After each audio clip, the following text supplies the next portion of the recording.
Nous lisons d'abord le 12e verset, nous lisons la parole de Dieu.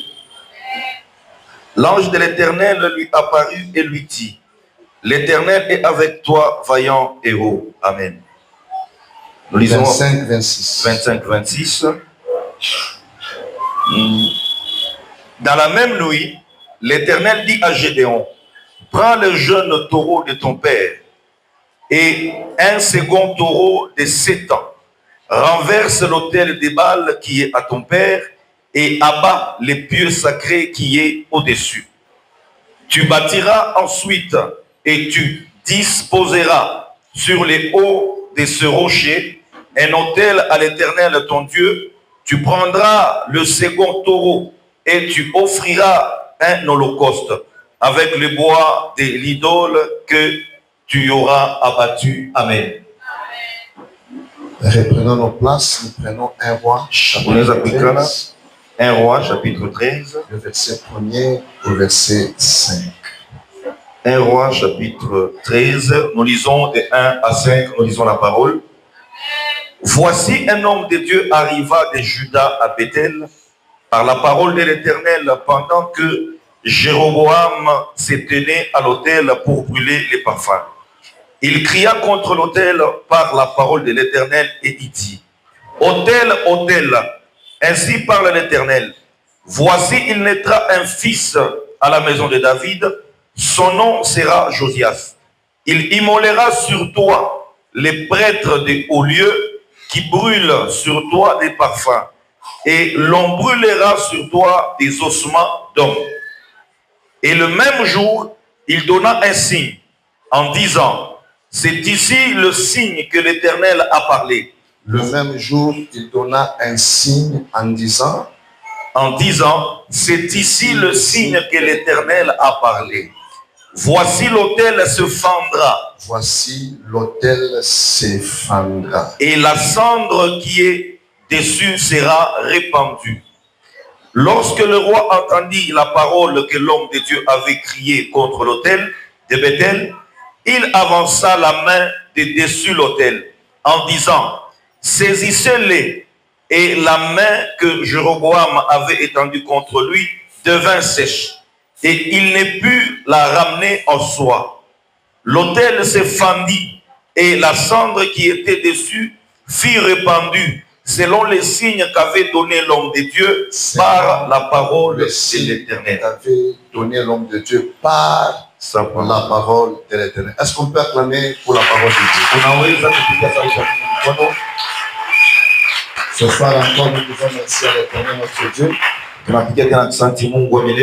L'opportunité et la grâce qu'il nous accorde de nous retrouver encore dans ce beau temple afin de partager sa parole. Nous disons sincèrement merci au couple du pasteur Rémi et à maman. La marque de confiance qu'il nous témoigne de venir prêcher encore à la parole de Dieu ici. Je suis en train d'obéir au Saint-Esprit, c'est vrai qu'il est en train de diriger. Je voudrais parler sur la destruction des autels. C'est ça notre thème qui nous a été donné, l'onction qui détruit l'autel.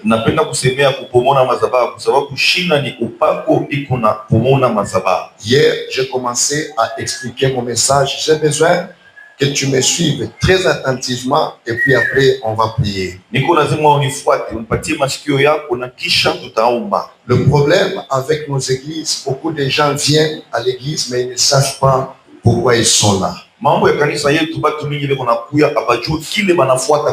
Si seulement les gens pouvaient savoir pourquoi ils étaient là, ils devraient commencer à beaucoup écouter la parole de Dieu. Et leur vie allait beaucoup changer. Dieu a besoin de faire quelque chose dans ta vie. J'ai besoin que tu me suives très très attentivement. Et puis après, on va faire de fortes prières. Et je suis convaincu que le Saint-Esprit va nous aider. J'ai commencé un message hier. Nilianza mjumbe moya jana. J'étais en train de parler sur l'onction qui brise ou qui détruit les autels. Nilikuwa nasemea upako yenye napomoa madhabahu. Et je vous ai dit qu'on ne peut pas parler de l'onction qui détruit l'autel si c'est l'autel de Dieu. Na nikwambia kusema tuwezi kusemea mafuta kunapomoa madhabahu kama hiyo madhabahu ni ya Mungu. Lorsque nous sommes en train de parler des autels, automatiquement nous comprenons que ce sont les autels sataniques, sorcériques et démoniaques. Na tukitayo hiyo madhabahu tunajua kusema madhabahu ya kishetani, ya demona na ya shetani. J'ai commencé par définir c'est quoi un autel. Nilianza mbele kukuonesha madhabahu maana yake nini. Nous avons dit que un autel c'était un lieu de rencontre entre le divin et les humains. Nilikwambia madhabahu ni fwashi pale panakutana vya kimungu na watu. Les autels, c'est un lieu où le spirituel est en train de rencontrer le physique. Et lorsque nous parlons des autels, il y a au moins 3 choses qui accompagnent les autels. On ne peut pas parler autel sans parler de sacrifice. 2, on ne peut pas parler autel sans parler divinité. On ne peut pas parler des autels sans parler des alliances. On ne peut pas aussi parler des autels sans parler des prêtres. Donc là où il y a les autels sataniques, sachez que il y a un Dieu qui a été invoqué en ces lieux-là. Et puisque nous sommes en train de parler des autels sataniques, j'étais en train de vous faire voir comment est-ce que nos ancêtres qui ne connaissaient pas Dieu, mais qui étaient en train d'invoquer un certain Dieu qui était pour nous inconnu, mais qui n'était pas le véritable Dieu. Et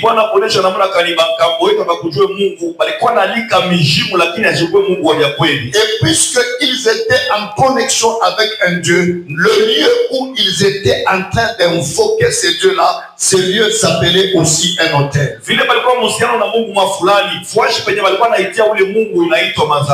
comme ça que quand vous rentrez dans l'histoire, vous allez voir qu'il y a de nos pères qui allaient dans les montagnes pour invoquer les dieux des montagnes.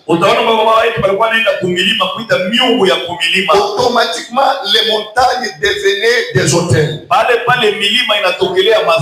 Donc aussi, ils avaient des petits bois ou soit des endroits où ils étaient en train de faire des incantations.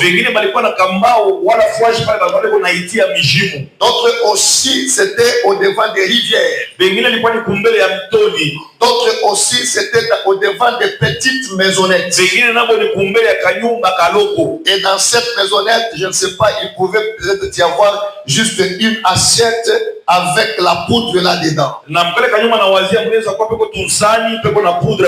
Et chaque jour, ils étaient en train de faire des sacrifices.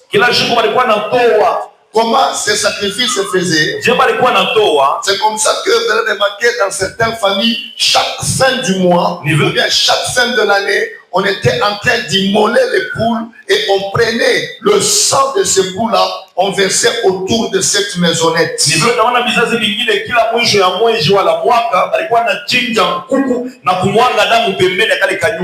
qu'ils étaient en train de faire, ça s'appelait sacrifice. Et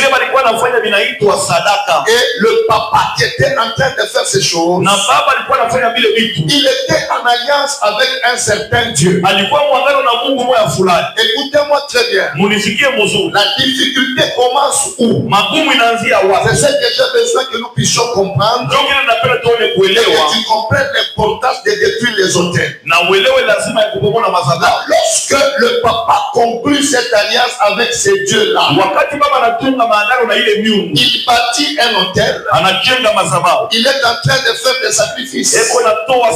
Il devient lui-même le prêtre de cet autel-là. Et étant prêtre de cet autel, il prend tous ses enfants, il les introduit dans cette alliance. Et les enfants peuvent se retrouver.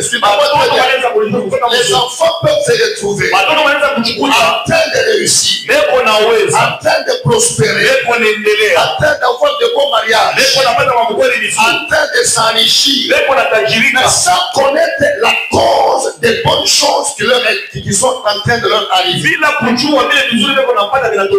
Le père qui faisait l'office de prêtre, qui est allé faire l'alliance avec ces divinités-là, il est en train de faire ces histoires, mais il n'explique pas ce qu'il est en train de faire à ses enfants. La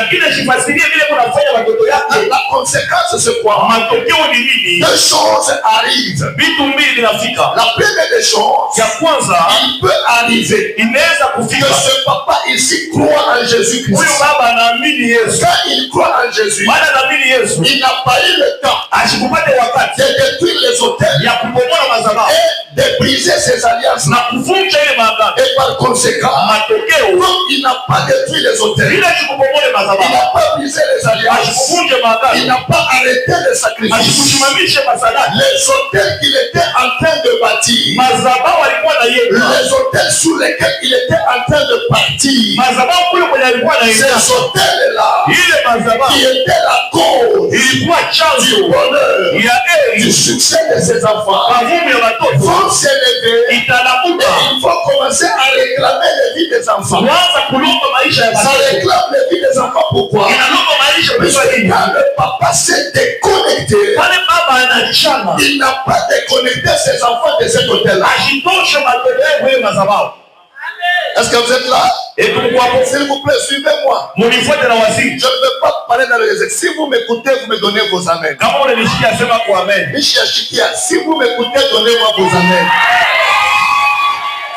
Maman pastor ashwezi kuwa yeye mwenyewe anasema amen kutupita shebote. Kama mnanishikia mnipatie amen yenu. Deuxième conséquence, c'est quoi?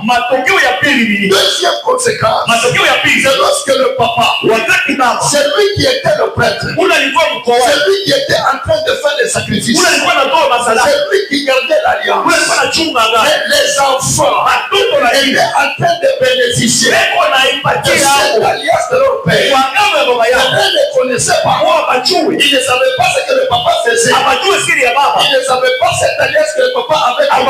Mais il voyait seulement, il vivait bien, il était prospère, il avait des bons mariages, les choses évoluaient, mais sans connaître la source de leur bonheur. Maintenant, quand le papa meurt, il n'a pas expliqué aux enfants que j'avais un Dieu avec qui j'avais une alliance, et j'avais un hôtel, et sous cet hôtel-là, je faisais des sacrifices.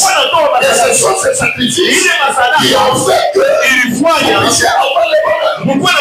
Quand le papa meurt, c'est quoi le papa faisait? Il n'y a plus personne à train de le faire. Conséquence, c'est quoi? Comme sur l'hôtel, je vous ai expliqué hier, la puissance de l'hôtel, c'est le sacrifice pour être sur l'hôtel. Le papa qui était le prêtre, il vient de mourir, il n'y a plus personne qui doit mettre les sacrifices sur l'autel, puisque ce papa, il n'a initié personne. Et c'est comme ça que tu as remarqué, après la mort de ce papa, les problèmes entrent dans les familles. Les enfants commencent à mourir, les enfants commencent à perdre des mariages, les enfants commencent à perdre du travail. Les enfants qui étaient riches, ils ne sont plus riches. Ils entrent dans le malheur, dans les difficultés, et dans les mauvaises choses. Pourquoi? Puisque leur papa avait bâti un hôtel, il avait une alliance avec un certain Dieu. Il faisait des sacrifices avec lesquels il a introduit ses enfants, mais sans initier ses enfants. Mais quand les enfants viennent, le papa est déjà mort. Là, les enfants commencent à souffrir. Ils ne savent pas d'où vient leur sacrifice, de leur souffrance. Et quand ils entrent dans le Seigneur, ils commencent à prier. Et là, écoutez-moi, il ne suffit pas seulement de prier. Quand tu es en train de prier, dans le domaine de la délivrance, il faut toujours chercher à demander à Dieu. Et Dieu te révèle la source et la cause de tes souffrances. Parce que vous devez savoir, quand nous sommes ici, nous n'avons pas tous la même cause de la souffrance. Moi, je peux avoir un problème. C'est chez nous, il y a la sorcellerie. Lui, il peut avoir un problème. C'est son papa qui avait sacrifié. Donc, il est là. Il est un sacrifice. Le pasteur, il peut avoir un problème. Ce sont les alliances que son père avait connectées. La maman peut avoir des problèmes. Ce sont les prisons. Chacun dans le domaine de la délivrance, il a une source de son malheur. Voilà pourquoi les enfants ils prenaient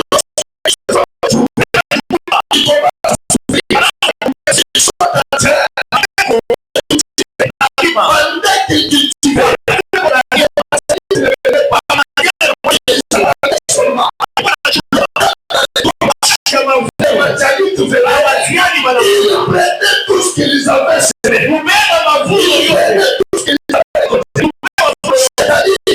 Les enfants d'Israël étaient en train de travailler. Ils étaient en train de s'aimer. Ce sont les Madianites qui venaient récolter. La conséquence, c'est quoi? Le travail des enfants d'Israël est devenu un travail inutile.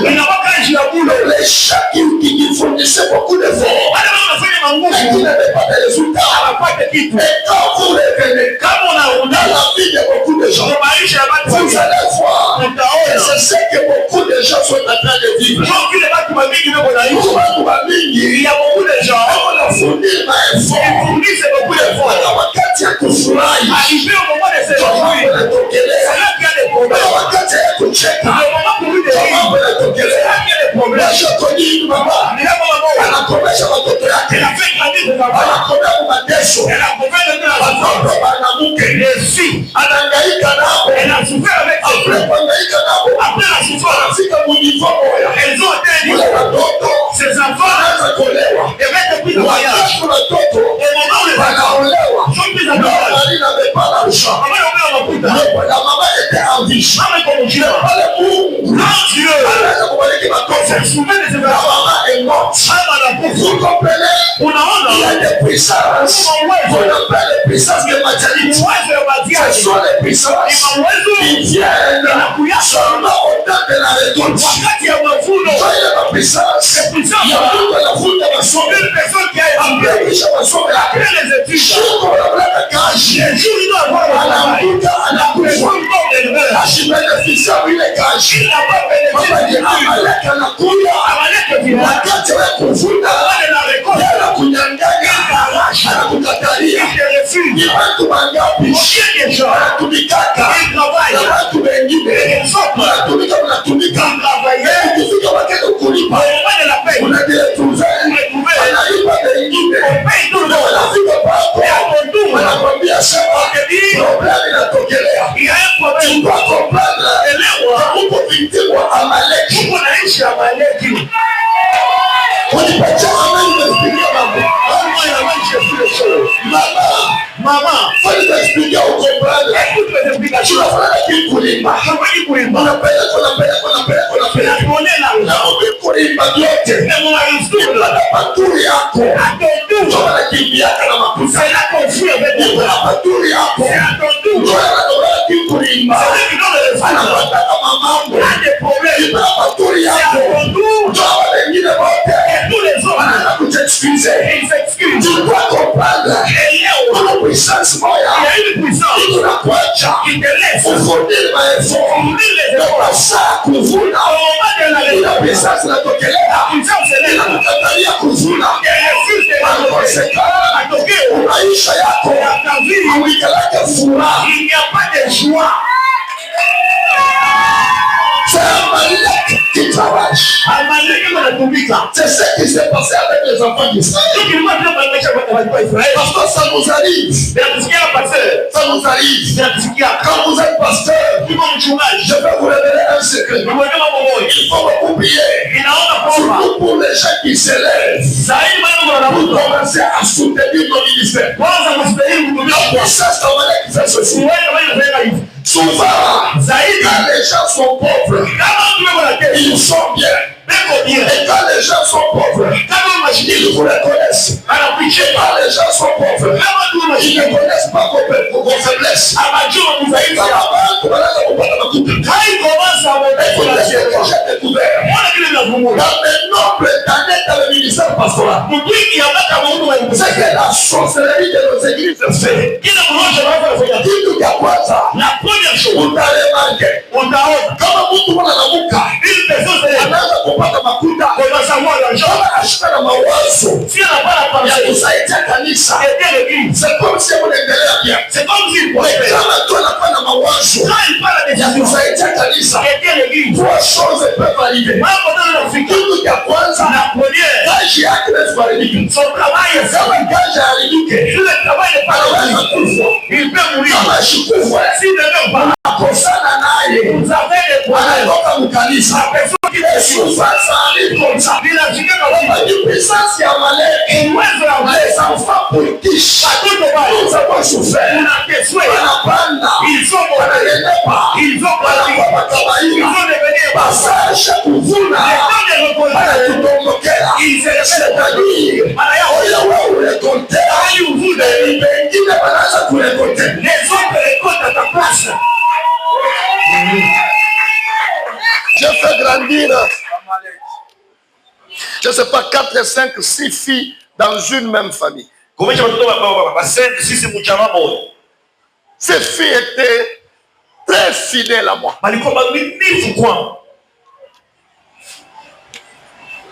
D'autres, j'ai commencé avec elles à l'école primaire.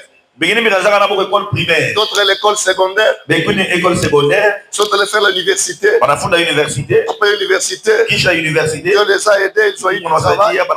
Ils sont à Lubumbashi. Quand ils étaient ici, c'était les enfants chéris, attachés à moi, attachés à l'église. Elles chantaient, elles faisaient le protocole. Papa. Elles sont prêtes à Lubumbashi, toujours attachées à moi. Elles sont revenues à Kasumbalesa. Ils ont eu le travail à Kasumbalesa. Toujours attachés. Mais moi, je n'ai pas de boîte. La première tour est là. Les autres sont restés à Lubumbashi. Même pas m'appeler. On fait les croisades à Kasumbalesa. Tu es ici. Papa, j'allais vous appeler. Kisha huyu moya, l'autre là, Mungu anasaidia. Dieu a aidé. Anafanya mariage mukasumbalesa. Elle a fait mariage mukasumbalesa. Anaisha kufanya mariage. Après le mariage. Naye et elle na bwanake et son mari banabebana. Ils sont pris. Bila kukosana. Bila mambo. Hatuna na mambo na hivi niko na uwe kushare. Et je prêche là. Shina na mambo tambo. Je n'ai pas un problème na wewe. Anatoka balenda mulabone. Balenda kulomba kuna borne. Papa. Mimi afokianaka dada wa protocole attention leo unafanya. Dada protocole attention leo unafanya. Amalek papa. Amalek. Je ne sais pas si l'église est en train de. Je suis mon meshia kanisa. Amen. Kanisa est-ce que vous allez faire ta église vous m'écoutez? Le temps où je devrais aussi papa tout mis la promesse depuis mon dos.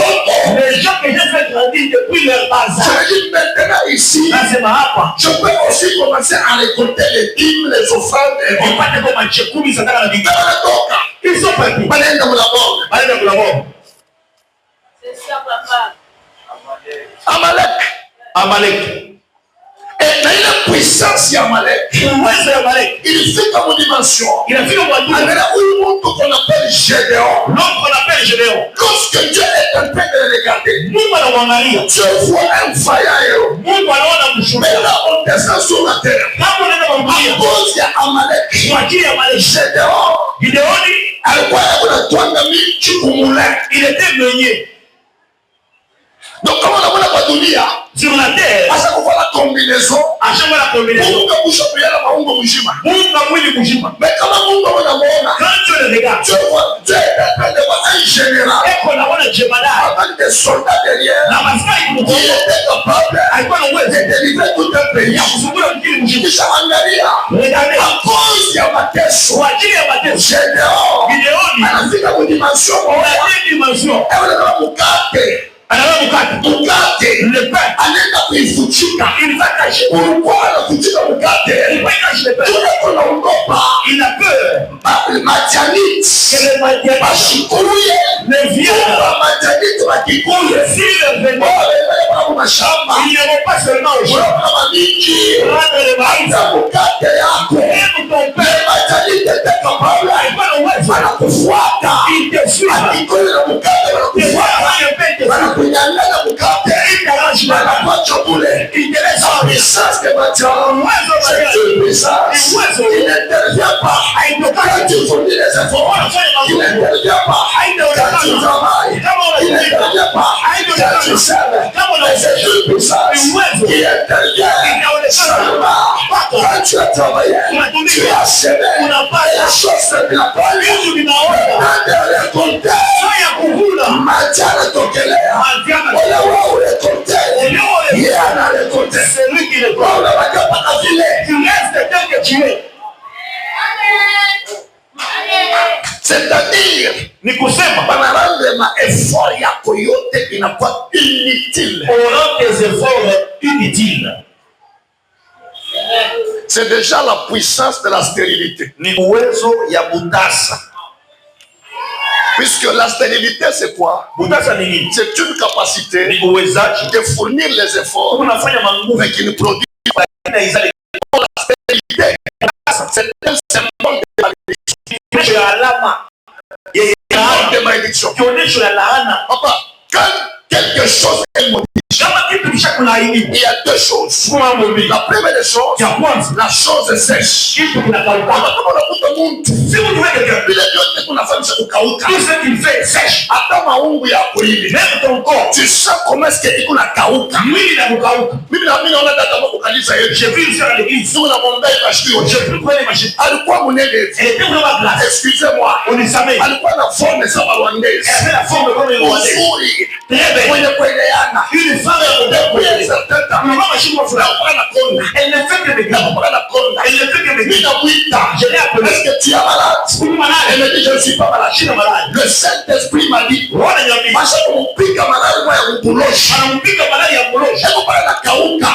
fait que signe la malédiction. La première. Lorsque Jésus voit le figuier, le figuier ne produisait pas. La Bible dit que Jésus maudit le figuier. Et quand Jésus a maudit le figuier, qu'est-ce qui est arrivé? Quand ils sont rentrés, ils ont trouvé que le figuier était sèche. On pourrait comprendre la sécheresse.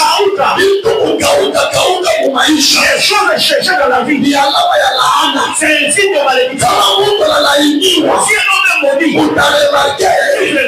La tâche inaweza kukauka, son travail, ma relation inakauka, makuta inakauka, ministère inakauka, kanisa kanakauka, hata sante ya Mungu, même la santé inaweza kukauka, elle sèche. Unakonda, tu ne comprends pas pourquoi est-ce que unakonda. Tu me dis, tu ne sais pas pourquoi. Unakula bien, tu manges bien, tu n'as pas de problème, tu n'es pas malade, mais tu me dis, je viens. Écoute, malédiction.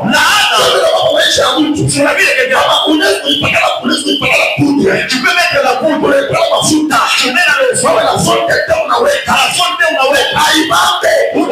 alama ya malédiction. Alama ya laana.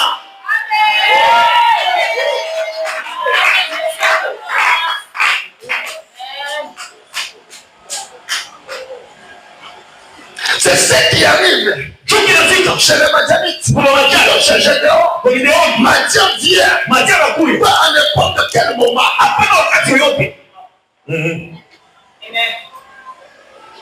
Un jour, maman, ma femme, elle dit aux mamans de l'église, ils faisons une prière. Et j'avais beaucoup aimé cette prière. Il dit, refusons l'esprit de représentativité. Donc un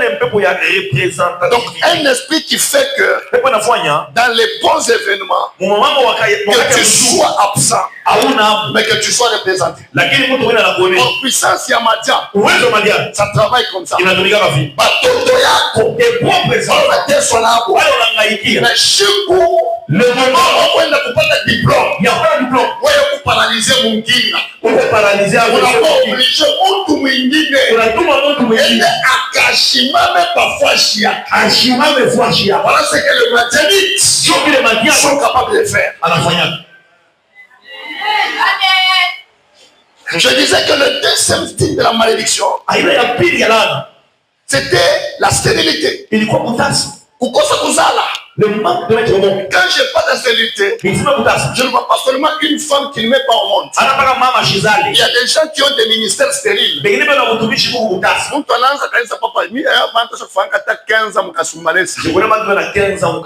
Moi, je connais un pasteur. Il a fait 15 ans dans cette ville. Son église ne dépassait jamais 25 personnes. Je suis en train de vous parler sur la puissance de Madianite qui amène la malédiction, signe de stérilité. Jusqu'à ce qu'un jour, je ne vous raconte pas une histoire, pasteur, c'est quelque chose que moi j'ai traité. Il se décide de vendre l'église. Tel que l'église est là, les terrains de l'église, ils ont construit. Ils vendent et les chaises, et les instruments, et les bâtiments, et les fidèles. Donc, pour que vous soyez fidèles, on a chuté à tout dimanche. Le pasteur se tient à la chaise désormais. Il prend l'argent de l'église.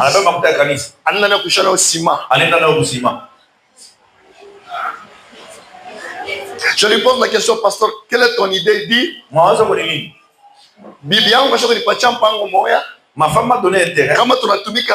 Si nous travaillons pour ciment, ce qui m'a fait très mal. Rasta. Je peux toucher ton cœur?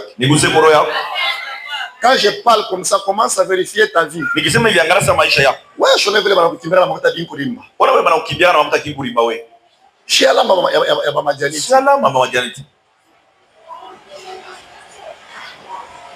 Papa, anenda na makuta ya kanisa. Aenda na makuta ya kanisa.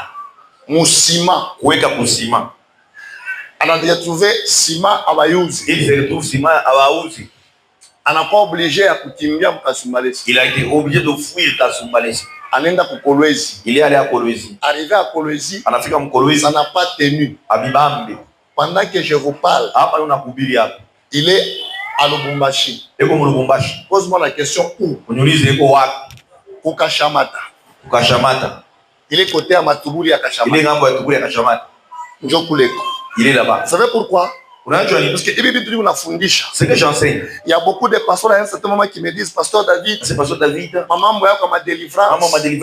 C'est comme si je leur ai écouté. Ni t'étais la délivrance. Moi David Manyonga. Je ne serai pas ce que je suis. Je vous ai promis hier que je vais vous donner mon témoignage.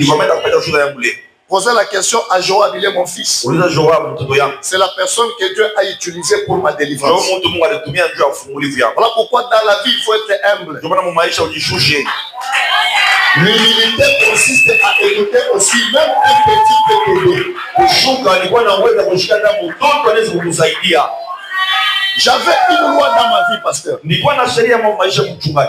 Je ne faisais jamais 5 ans dans une église. Quand j'ai fait 5 ans dans une église, on doit me faire partir. Donc j'avais une loi de recommencer. Mais moi-même, je n'avais pas découvert cette loi. Écoutez-moi bien. Écoutez-moi. La Bible dit ceci. Le diable n'est pas puissant, mais il est rusé. Il est malin. Anatumikishaka sana kukalamusha. Anaingia mu maisha yako. Anaanza kutumika. Hautavumulaka ni shetani anatumika. Pourquoi je conseille aux gens de mon église? Quand on napata malari, hapa kwenda hospitali. Tukomee. Kwa shetani. Unafuchania mkichwa. Ifekasho mu malari na mawazo. Mbona mawazo? Kwenda kunywa dawa. Kwenda kuna dawa. Ni pepo moya. C'est un esprit. Anekala kukichwa. Qui est assis dans tête. Moi je pensais que j'étais fort. Voilà pourquoi après chaque 5 ans, on m'amène ici. Je recommence encore une autre église. Après 5 ans, je suis à Kikuchi. On m'amène ici à Kasumbalé. J'arrive ici à Kasumbalé. Après 5 ans, on veut encore me faire partir. Maintenant, on devrait m'amener où? Parce qu'il n'y avait pas de raison. Le diable se lève. Comme c'était une loi, ceux qui étaient mes anciens, ils allaient pour réclamer mon pasteur. Écoutez bien. Parce que ça ne l'est pas. L'église a grandi. Le pasteur est très jeune. Il faut qu'on nous touche. Sortez-le. Le pasteur nous couvre. Le pasteur nous touche. C'est juste pasteur. C'est lui qui a amené l'église. J'ai combattu. J'ai gêné. Pour que l'église monte. On a pas dit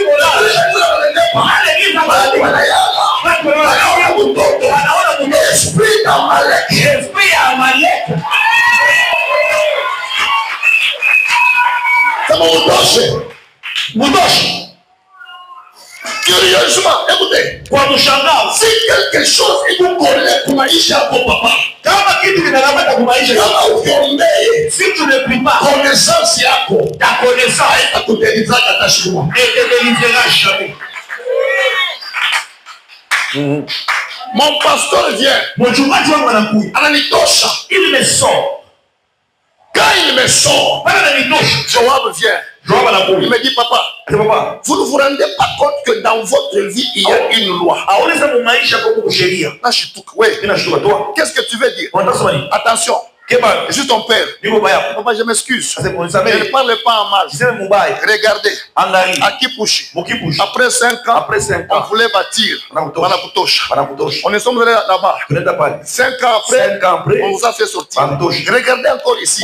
Ça fait encore 5 ans. 5 ans. C'est là que j'ai compris. Je suis rentré dans la prière.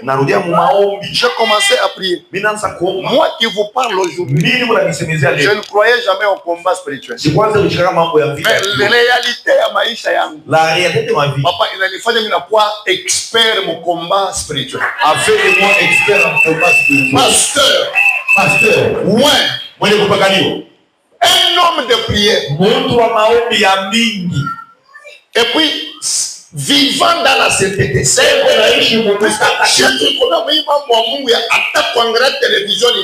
On a grandi mambo ya Mungu hata television hivi angalia ni hapa ya bongo hii mwe kala muna mabimbo afali mu telefoni yenu muna tupatisha aya wewe Kristo betu ba leo muna sema pastor wako anaona kama statue yako na ma TikTok yako na ushakamata mwimbo afali ushakuweka ni pastor ni unaona mwimbo ya afali wako.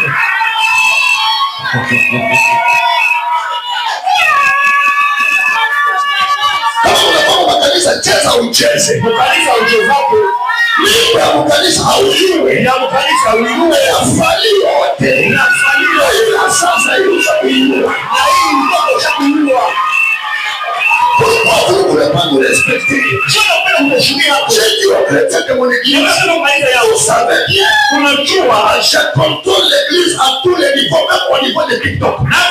Je contrôle l'église. Ma statue, je contrôle. Oui, je suis surveillé de l'église. Je surveille l'église.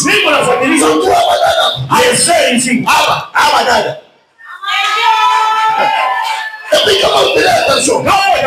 Unacheza kufali mkanisa unasema Mungu ni mama Mungu. Unataka kufali mkanisa au unasema ni Mungu ya Mungu. Hapa kama vous faites attention. Unataka pesa yetu mkanisa. Utapiga pesa yetu mkanisa.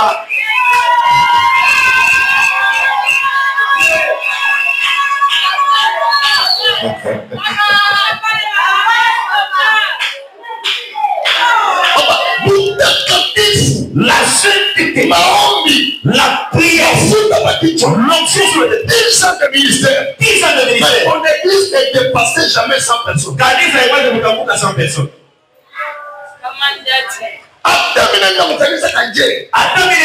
On ne pouvait jamais me donner plus de $100.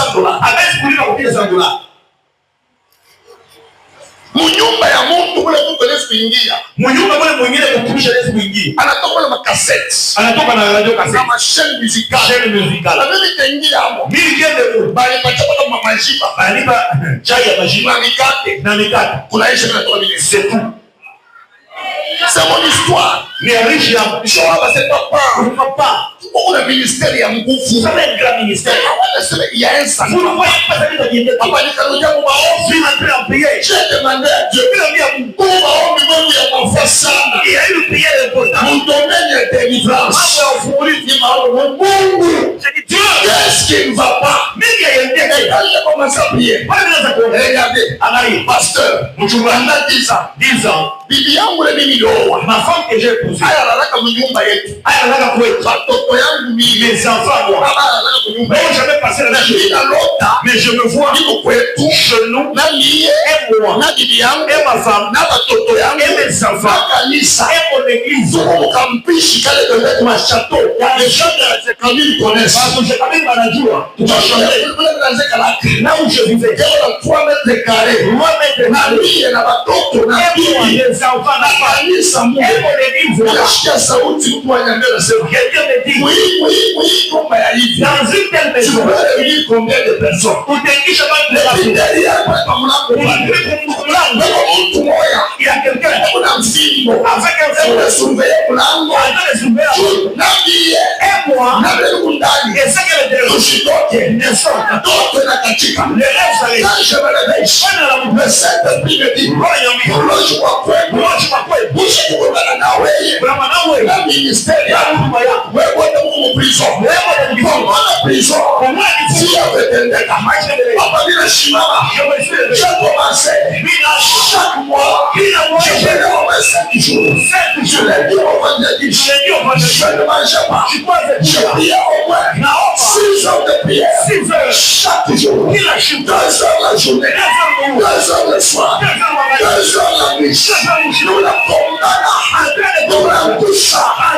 Nous la jouons pas tout. Nous la touchons. Nous brisons la voiture. Pendant que je priais, après les choses que j'ai vues, mes rêves ont commencé à changer. J'étais dans cette chambre. Il a toca. Il a dans chambre. Il a en bas. Il a toca. Il a dans chambre. Il a en bas. Il a toca. Il a dans chambre. Il a en bas. Il a toca.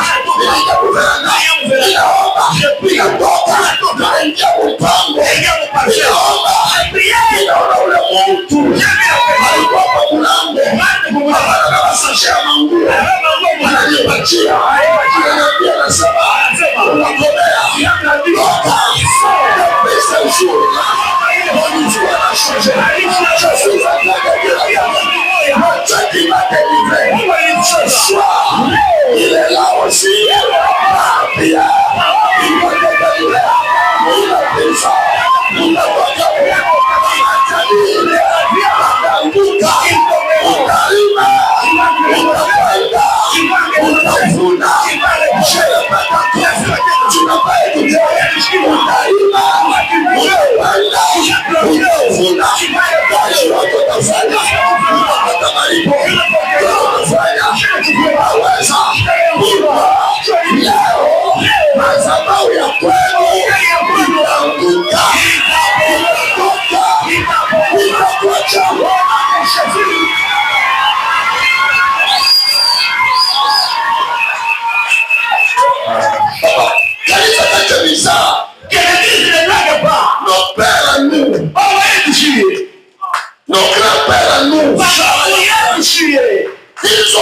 choses qui nous ont introduites dans des hôtels, dans des alliances et dans des prisons sataniques. Voilà pourquoi on écrit ça là. Tu vas être très intelligent. Dans l'intelligence, il faut s'aider. Ça ne te servira à rien. On apprendra comment tout voter. Je suis très intelligent. Mais après ton intelligence, tu demandes aux gens 5 000 francs. Dada, la sœur, uzuri kwa shobu kweli. La beauté d'une femme sans mariage. Hakuna la valeur. Hakuna na bei. Basi tu peux nous dire. Hata nasema Mungu yote. Dans toute la chorale. Hakuna mtu anayetaka sasa yangu. Il n'y a pas une personne qui n'a yote. Dans toute la chorale. Personne ne va pas. C'est la forme de la yote. Et là, je fais la shobu kweli. Sans mariage. Avec la valeur. Ça n'a pas de valeur. Oui. Tout ça m'a coupé à chaud filigrane. Diplôme. Il y a chaud ma coupe d'affaires. Il y a chaud franc. Il n'y a pas papier à bouler. Il n'y a pas papier à bouler. Il faut ça calendrier.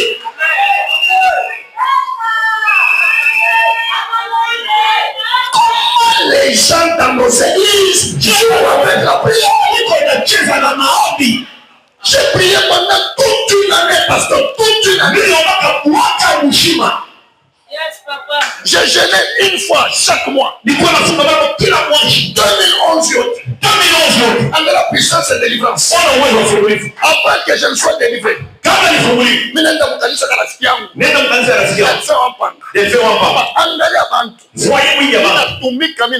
travaille, je finis. Anatosha $100. Il m'a donné $100. Mais mille viringisha. Il ne se passe pas $1000. Il ne se passe pas 1000. Dans la vie, dans le domaine de ma délivrance, ne condamne jamais quelqu'un. On a dit comment prison moi.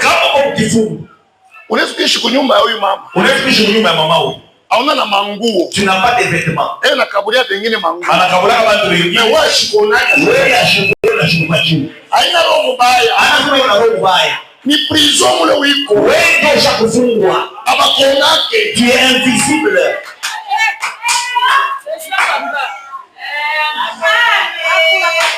Papa, anatosha $100 et puis anakuwa en francs congolais. $100 en francs congolais.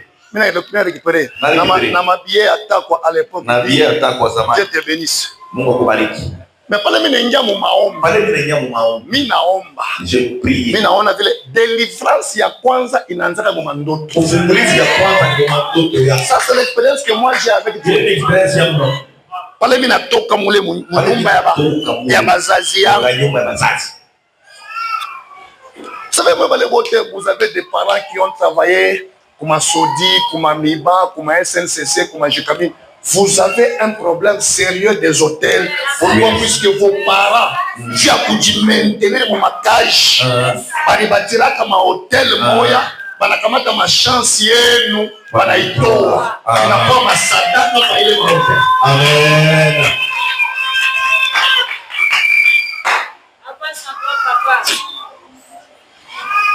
Pale minatoka. Minamwita. J'appelle. J'ai dit mon frère, je viens d'un jeûne de 40 jours. Mais non, comme un jeûne à 40 jours. Je sors d'un jeûne.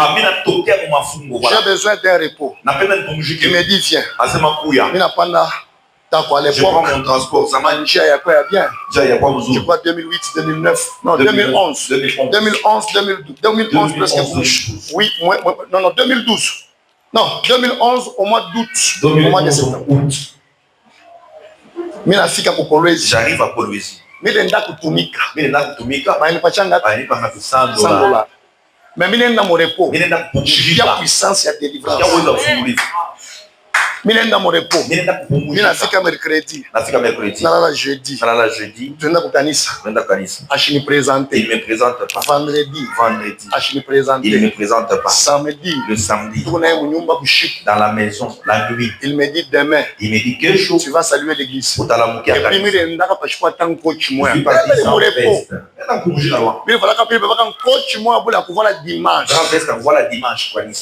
Il me dit demain tu vas prêcher. Il avait 3 cultes à l'époque. Il dit aux gens, venez, le pasteur va prêcher encore au deuxième. Il va encore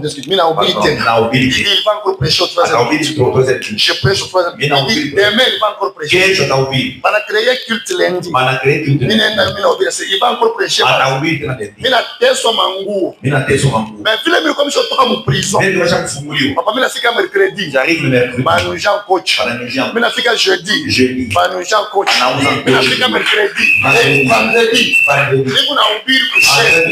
Quelqu'un me dit, papa, je suis coach. Tunafika dimanche. Niko na ubiri. Mtu anakuya.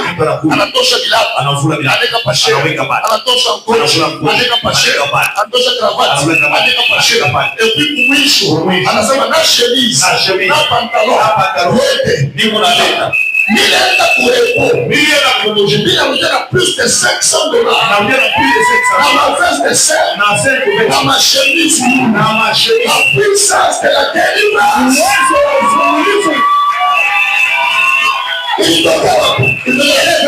Pour la envie de la prière. Pourquoi vous jouez avec la prière? Dieu te la main. Pourquoi vous jouez avec la prière? Ma soeur, toi tu penses que c'est ta beauté qui va t'aider? Il y a des filles très belles que toi. Mais les bandumba.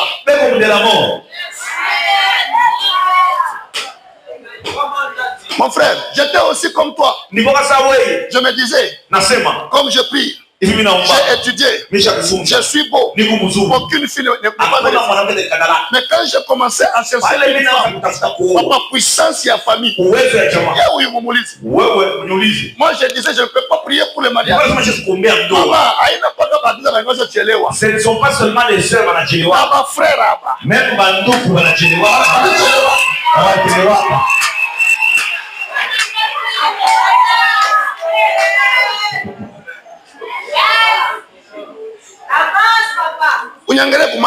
regardez mon visage. On le redit quand j'avais au moins 19-20. Ramenez-moi à 19. J'étais comment? Bogara. Mignon garçon.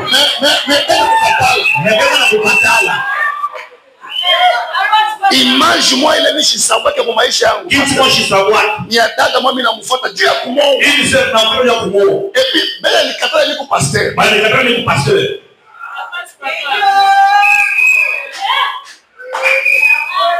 Puissance ya bouloche. Uwezo ya bouloche.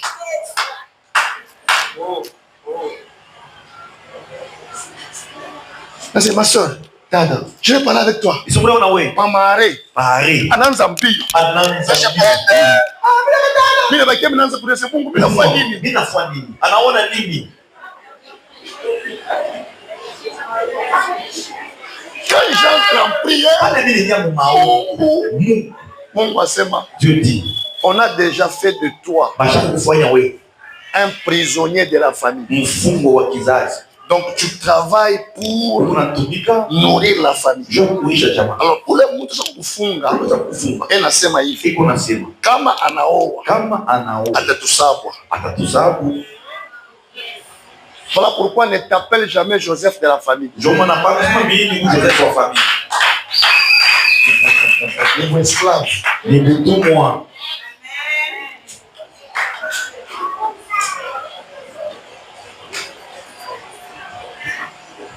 Par la prière, j'ai été délivré. Mungu kunamwona Gédéon mtu wa nguvu. Tu vois Gédéon un vaillant. Mais il y a Gédéon pa dunia. Lui-même Gédéon sur la terre. Eko na kimbia ende akafuchike. Eko na kimbia akafuchike mukate. Pour craindre les Madianites. Jusqu'à ce que Mungu anamtokelea. Dieu lui a dit, détruis l'autel des Baal qui appartient à ton père. Lève-toi la nuit.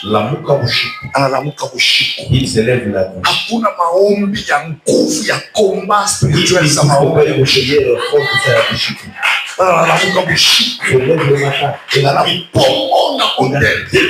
Papa, après kupomona hôtel, il était capable de délivrer. C'est-à-dire, il est image ya Mungu. L'image que Dieu a envoyée au ciel de géant. Inaonekana pa dunia. C'est révélé sur la terre.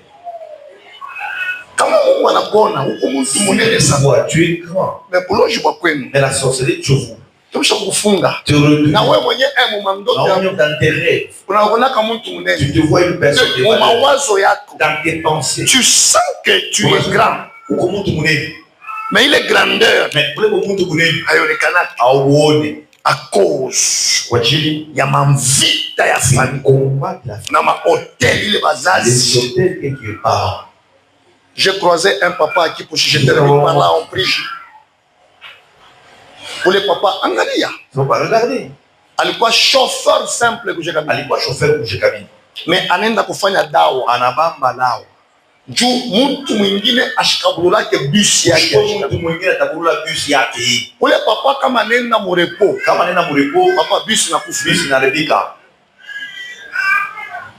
Pour que bus itembe. Juu itembe. Il faut kwenda kumwita. Faut kumwita kaka yako. Kama unamwita anakuya. Kama anakuya. Ananichangula baba. Anapanda motoka. Anaenda kutoka ina watu. Akiacha nini? Akiacha nini? Hata ukumekanisia waje. Hata wenjo waje. Hautaibulula. Hautaibulula. Mais conséquence ni nini? Matokeo nini? Anaenda kuchunga kaji. Anachunga kaji. Mais bahati ya watoto wake bote. Ya watoto ya anasacrifice. Anatoa. Conséquence. Matokeo. Watoto wake bote. Watoto wake bote. Alikuwa na mwanamke mmoja. Alikuwa na mwanamke mmoja. Banaume bote. Banaume bote. Alikuwa kama kaji mbili. Ni kaji mbili. Balikuwa ba fanfare ba nguvu sana kujekabini. Ba fanfare ba nguvu kujekabini. Vous connaissez les fanfares? Kuna fanfare? Huyu mwingine alikuwa nini? Orchestre ya Swede. Huyu mwingine Swede. Mwanamke mmoja. La fille unique dans cette maison. Mwile nyumba yao. Kaji alifanya. Antukila majorette. Anakuwa majorette. Quand on a commencé à prier, Mungu anatureveler. Dieu nous a montré ma chance yabo, mabati yabo, mabukweli yabo. Écoutez, mtu anaweza kwenda kwa mfumu. Quelqu'un peut aller voir un technicien. Anamlomba riai. Anamlomba kintu fulani. Anamlomba une telle chose. Anaweka. Pale pa mazabao. Biblia unaweka pale. Bila anaweka. Anaweza kuweka kwa sante yako. Anaweka afya yako, kuweka kwa makuta yako. Kuweka makuta yako. Kuweka kwa watoto yako, uzazi wako. Kuweka kwa bukweli bwenu. Mangaji ya watoto yako. Anaweka pale. Yanaendelea. C'est comme ça que nous avons beaucoup de papas. Dieu ana vivre bien. Il a bien fait. Mais kama yanakufa après sa mort. Hata kama yuko mjima. Même s'il anazeka. Hakuna hata mtoto mmoja. Personne qui peut vivre le bonheur. Ataishi. Pourquoi? Puisque mabaraka yenu. Baraka yenu yote. Mabonheur yenu. Yenu yote. Makaji yenu. Kaji yenu. Makuta yenu. Makuta yenu. Alisacrifiaka. Chakuitoa. Kwa ile hotel. Kama sababu yake. Sasa regardez une chose. Angalia kitu kimoja. Babako allait pendant combien de temps? Ton père a vécu combien de temps? Il a travaillé pendant combien d'années à la Gétamine, à la Soudi, à la SNCF? Pendant 20 ans, pendant 25 ans. 20, 25, 30. Pendant il est 25 ans. Il est 25 ans. Il maintenir. Il est hôtel. Toi, tu penses qu'il m'a mis 2 minutes? Ça peut détruire ça. Et on te demande de prier.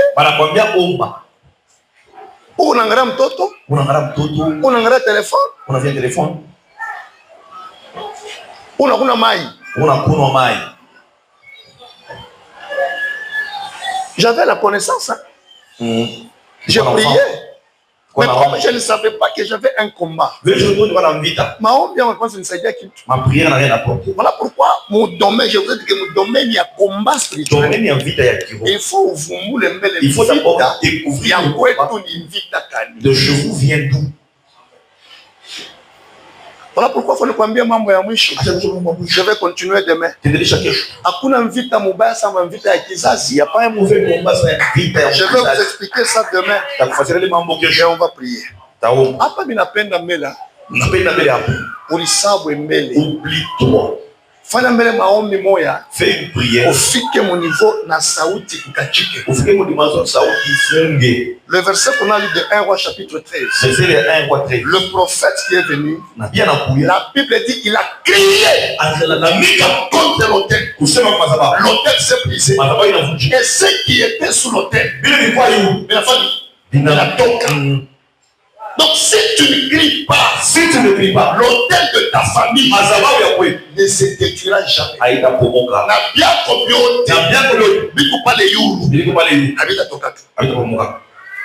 Tiens-toi debout. Oui, maman. Regarde ton voisin. Dis à ton voisin. Dis-lui. Tu peux d'abord oublier l'heure. Vous savoir ça? C'est Chakula. Chakula. Kutoka 19h. Quitter 19h. Kwenda paka mile mateso yako moya moya. Rentrer dans ta souffrance de chaque jour. Na kutoka 19h30. Quitter à 19h30. Unatoka kwa mateso yako. Unatoka kwa mateso yako. Unachagua nini? Tu choisis quoi?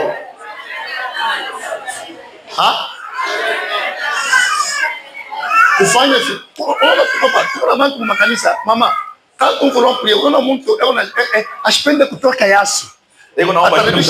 Ataribisha poudre. Ile yenye poudre, unilomba ya kulomba. Poudre yenye balikumbusha. Betu Mungu akusaidie. Prie Mungu akusaidie.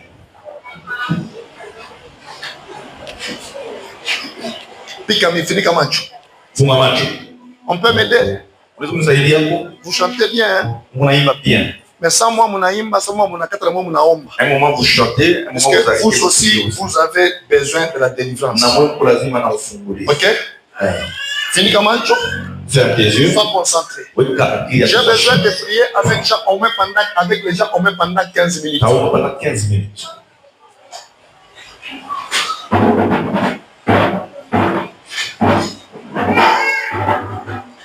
Mama, kwa tuombe. Acha bila unafanya. Mimi nafokia na maka.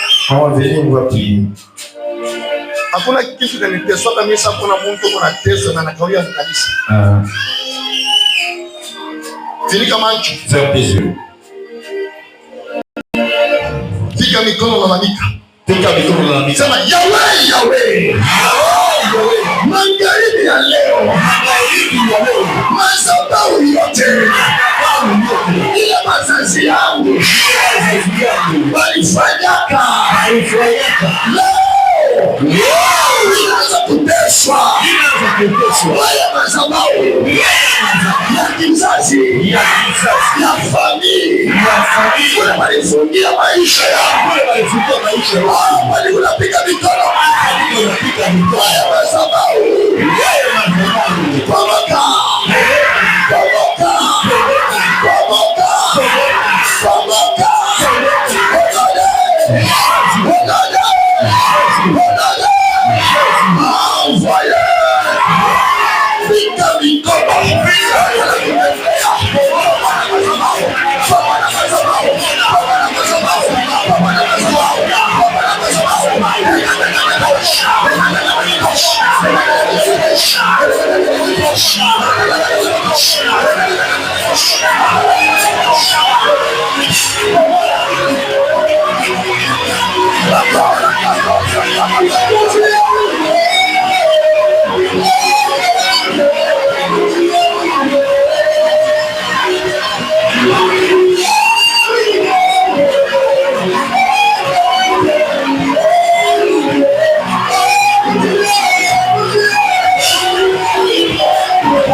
Écoutez, je vais vous faire le même prix.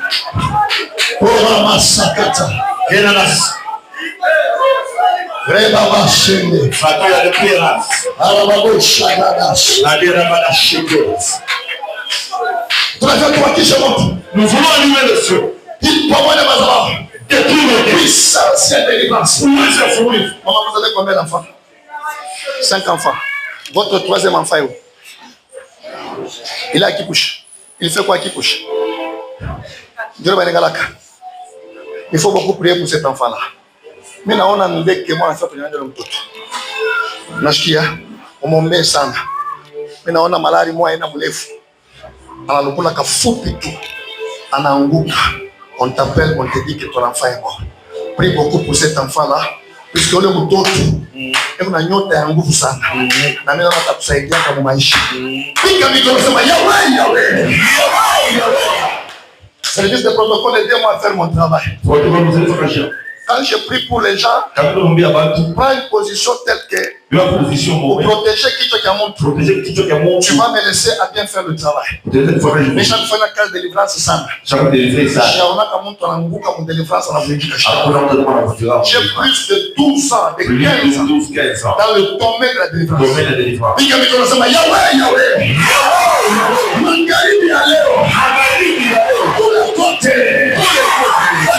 Maisha yangu, waliweka sante yangu, waliweka matuta yangu, waliweka vyangu vyote, hapo unapiga mikono, waliweka watu, waliweka watu,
weka mikono yako hivi.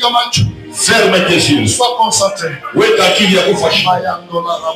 La sina na mashaka. Uwezo wa Mungu unashinda. La puissance de Dieu ça. Kile chote kilipotesha kinaanza kurudi hapa sasa. Il revient maintenant. Hata kama ni zawadi narudi hapa sasa. Mungu ya Mungu inakubali hapa sasa. Mungu ya Mungu inatembea. Haleluya.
Je suis en train de donner le feu du Saint-Esprit. De marcher dans la salle. De toucher les cœurs. Et de scoller les âmes. Et de scoller les corps. Et de scoller les étoiles. Et de scoller les vies. Au nom de Jésus. Tiens-moi les mains, tiens-moi les mains. Donne-moi tes deux mains, touche-moi avec tes deux mains. Il y a une grâce de Dieu en toi. Je veux activer ce don-là. Mais physiquement, tu es à quoi? Nous n'achèterons pas pour la tembea. Nous n'apprendons. Asante Mungu. Merci Seigneur. Asante Mungu. Asante Mungu. La sokete. Asante. La kariabana. Asante. La toria. Asante. Les kafira. Asante. La toria. Asante. La toria. Kile balifundisha bali unarudia kwa sasa.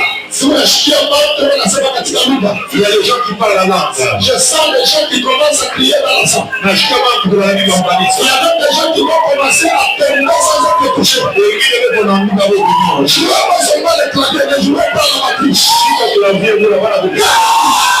Je libère la grâce à toi. Je libère la grâce. Je libère la grâce. Laisse-moi cette grâce. Laisse-moi. Laisse-moi. Laisse-moi. Laisse-moi. Laisse-moi cette grâce.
Voilà l'enveloppe de 20 000 que tu peux donner hier. Il y a 10 000 francs qu'on a. Enveloppe de 10 000, enveloppe plus haute que déjà. Merci. Mais viens, je t'impose ma main. 20 000, 10 000, 5 000, que cet hôtel soit baisé. Il est Mazaba où il provoque. Que Dieu délivre ta vie. Mon doigt fou les maïchaya. Viens avec cette enveloppe rapidement. Tu vas déposer ça sur l'autel de Dieu.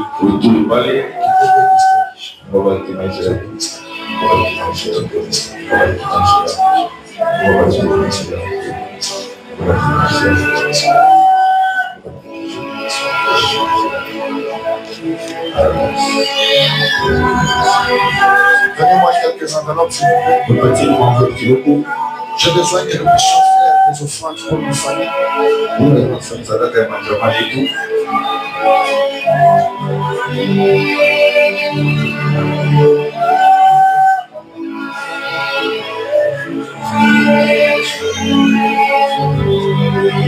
Je ne te demanderai pas beaucoup d'argent.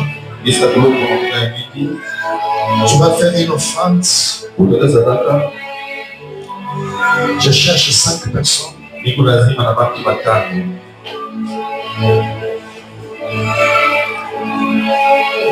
me donnes 20 000 francs demain.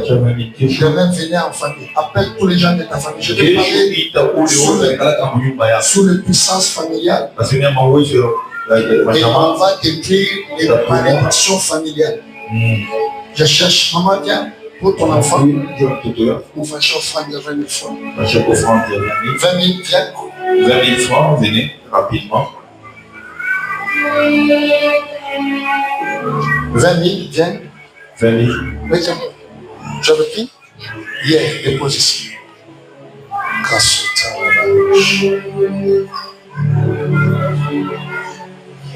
Viens, tu vas donner 10 000 francs demain. Viens. Oui, 10 000 francs, quelque chose.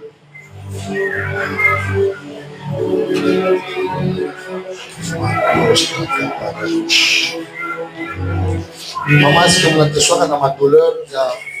Maman, on a été soir quand dans ma douleur, il y a des coups. Ah, des coups la pommade. Ça, on a chié à mon vie, vous savez, frère, dans mon voix qui vous. Je vais prier pour vous demain, Dieu va vous guérir. Ça va? 10 000 francs, tiens. 10 000 francs, Caribia.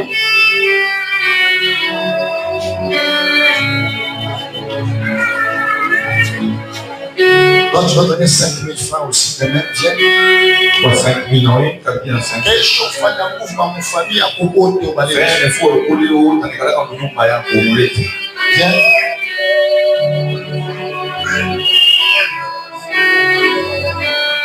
Vous n'êtes pas dans mon mois, mon frère, aussi changer. Ah, aussi changer, frère. Tu n'as pas dans mon mois.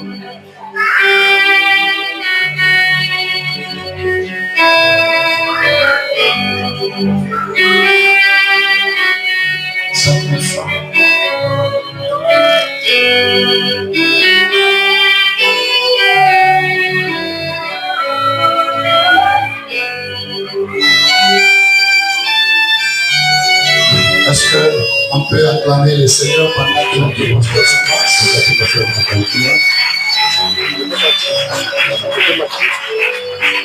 Quoi? Enveloppe.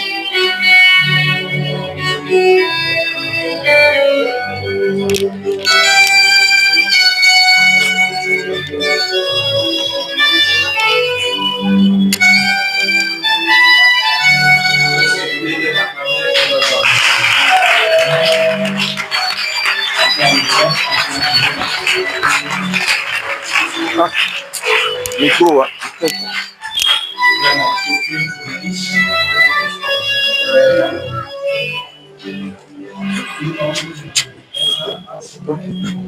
Attendez. La clé.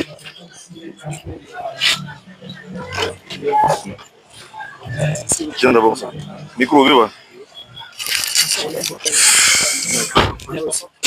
Attends.